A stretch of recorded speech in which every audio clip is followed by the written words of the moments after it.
بھارت کے جو ministry of external affairs کے ہیڈ ہے ڈاکٹر جے شنکر صاحب، وہ اور ان کے جو باقی کولیگز ہیں وہ آئے روز پاکستان پہ کوئی نہ کوئی جو ہے وہ کرٹیسزم کرتے ہیں، اور بڑا سیریس کرٹیسزم کرتے رہتے ہیں۔ انہوں نے گزشتہ روز ایک بیان دیا اور کہا کہ اور بڑا دلچسپ بیان ہے، انہوں نے کہا کہ پاکستان اور بھارت دونوں ہی آئی ٹی میں مہارت رکھتے ہیں، اور لیکن دونوں کی آئی ٹی میں فرق ہے۔ جی، انڈیا جو ہے وہ تو انفارمیشن ٹیکنالوجی ایکسپورٹ کرتا ہے، جبکہ پاکستان جو ہے وہ انٹرنیشنل آئی ٹی سے مراد انٹرنیشنل ٹیررزم ایکسپورٹ کرتا ہے۔ FATF کی چونکہ پلینری اس اکتوبر میں ہونی ہے، اس ماہ ہونی ہے، تو بھارت نے پھر اپنا پروپیگنڈا دہشت گردی کے لحاظ سے تیز کر دیا۔ لیکن پاکستان کی جو پولیٹیکل لیڈرشپ ہے وہ کنٹینیوسلی سائلنٹ رہتی ہے، لیکن اب کوئی جواب ہی نہیں دے رہا، اور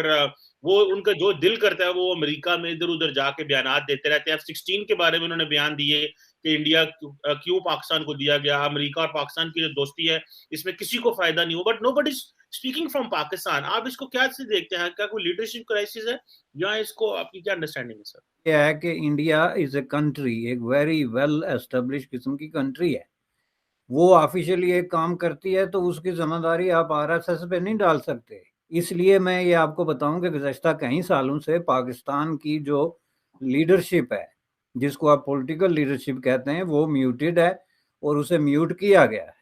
پہلے بھی وہ جو باتیں کرتے تھے، دیکھیں یہ اب کوئی ڈھاکی چھپی بات نہیں کہ پاکستان میں فارن افیئرز اور فارن پالیسی کو پاکستان کی جو پاورفل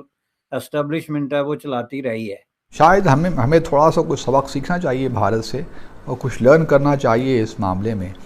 لیکن وہ قوتلیہ کی فلسفی کو چونکہ وہ بالکل اس پہ عمل درآمد کرتے ہیں، اس لیے شاید ان کو اس حوالے سے کامیابیاں تو مل ہی رہی ہیں۔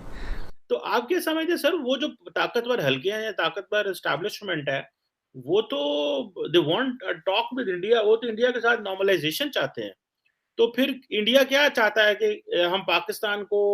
اس طرح کی ٹف سٹیٹمنٹس دے کے کیا کوئی مزید جسے کہتے ہیں نا کارنر کرنا چاہتے ہیں وہ؟ لیکن اسٹیبلشمنٹ تو ڈائلاگ چاہتی ہے انڈیا کے ساتھ، وہ چاہتے ہیں ہماری نارملائزیشن ہو، تو آپ نہیں سمجھتے سر یہ اگر اس طرح کی سچویشن ہے تو پھر the problem is in India not in Pakistan؟ آپ یہ نہیں سمجھتے سر؟ نہیں، دیکھیں وہ نارملائزیشن جو اسٹیبلشمنٹ کی آپ بات کر رہے ہیں، وہ اگر چاہتے بھی ہیں تو اس میں ان کی ٹرمز اور کنڈیشنز پہ وہ کمپرومائز نہیں کر رہے ہیں۔ آپ دیکھیں نا، نارملائزیشن کا جو آپ میسج دے رہے ہیں وہ اتنا سمپل ہے کہ مجھے لگتا ہے کہ اب پاکستان میں کسی پرائمری اسکول کے اسٹوڈنٹ سے بھی آپ پوچھیں تو وہ بالکل اس کا ایک دم رٹا رٹایا جواب دے دے گا جی کہ اس کا جو ہے انڈیا پاکستان کے درمیان نارملائزیشن صرف اس وقت ہو سکتی ہے جب مسئلہ کشمیر حل ہو، اور مسئلہ کشمیر صرف اس وقت حل ہو سکتا ہے جب اسے اقوام متحدہ کی قراردادوں کے مطابق حل کر دیا جائے، جس کا دوسرا مطلب یہ ہے کہ 1947 کی طرح ایک بار پھر جو ہے وہ بر صغیر کے اندر دو قومی نظریے کی بنیاد پہ ایک نیا ریفرنڈم کرایا جائے، جس کے نتیجے میں وہاں تباہی اور بربادی کا ایک نیا باب اوپن کیا جائے۔ یہ ہے سلوشن، جو ظاہر ہے انڈیا کسی صورت میں ماننے کے لیے تیار نہیں، نمبر ایک۔ اور میں سمجھتا ہوں کہ ماننا بھی نہیں چاہیے، چونکہ ان ریئلسٹک قسم کی خواہشات پہ مبنی آؤٹ ڈیٹڈ فرسودگی کا شکار ایک پروپوزل ہے جس کے اندر سے کوئی اچھی چیز برآمد ہو نہیں سکتی اس دور میں۔ کشمیر جو ہے وہ ایک multi religious multi cultural society ہے، اس کے اندر اس طرح کا کوئی ریفرینڈم کرانا کہ آپ پاکستان کے ساتھ جائیں گے یا انڈیا کے ساتھ، وہ لوگوں کو آپس میں لڑانے اور خون خرابہ کرانے کے علاوہ کچھ نہیں ہے، ٹھیک ٹھاک قسم کی ریسیپی ہے۔ آپ ایک ناممکن قسم کی ایک شرط جو ہے وہ سامنے رکھ رہے ہیں۔ اب اس طریقے سے ظاہر ہے انڈیا کیسے مانے گا، اور اگر وہ مانے گا تو انڈین لیڈرشپ جو ہے وہ اپنے عوام کو کیسے جواب دے گی؟ یہ جو ان کے لہجے میں سختی آپ کہہ رہے ہیں، اس کی وجہ یہ ہے کہ عوام رسپانسو ہیں۔ ان کے لہجے کی سختی کو جس طریقے سے عوام رسپانڈ کر رہے ہیں وہ پازیٹیو ہے، ان کے ووٹ بینک میں اور پاپولیرٹی میں اضافہ ہو رہا ہے، تو اس لیے وہ مزید سخت سے سخت تر جو ہے وہ کر رہے ہیں لہجہ۔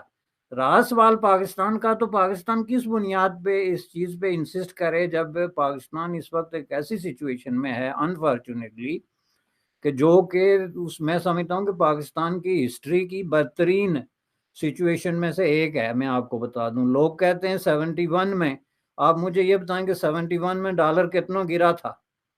کہ اس کا جو ہے وہ روکنے کے لیے آپ کو ایک باہر سے وزیر خزانہ منگوانا پڑے. 71 کی وار کے بعد ڈالر پہلی دفعہ اس سطح پہ گرا تھا، لیکن وہ اس کے مقابلے میں اس وقت بھی نہیں اتنا گرا تھا. پاکستان اس وقت فائنینشلی وہ جو کہتے ہیں نا ایٹ دی ورج آف کلیپس، جس کو خود پرائم منسٹر نے تسلیم کیا، سب نے کیا، کہ آپ جو ہے وہ ہارڈلی بل پے کر رہے ہیں. تو ظاہر ہے کہ جب آپ کی سچویشن فائنینشلی یہ ہو، پولیٹیکل انسٹیبلٹی یہ ہے کہ آپ جو ہے وہ آپ کی اپوزیشن اور جو حزب اقتدار ہے وہ اس طرح آئی بال ٹو آئی بال ہیں جیسے دشمن کی فوجیں کھڑی ہوتی ہیں. آپ کے ملک میں انسٹیبلٹی ہے، پولیٹیکل ایک جو ہے ٹرمائل اور انریسٹ ہے. تو اس میں آپ انڈیا جیسی ایک سٹیبل کنٹری کو جو کہ چھلانگیں لگا رہا ہے اس وقت انٹرنیشنل ایرینا میں اکانومی کے حوالے سے، پولیٹیکلی اور ہر اعتبار سے، اس کو آپ ڈکٹیٹ نہیں کر سکتے، اور وہ بھی اپنی فرسودہ قسم کی خواہشات کو جو ہے ایک ماڈرن لینگویج میں لپیٹ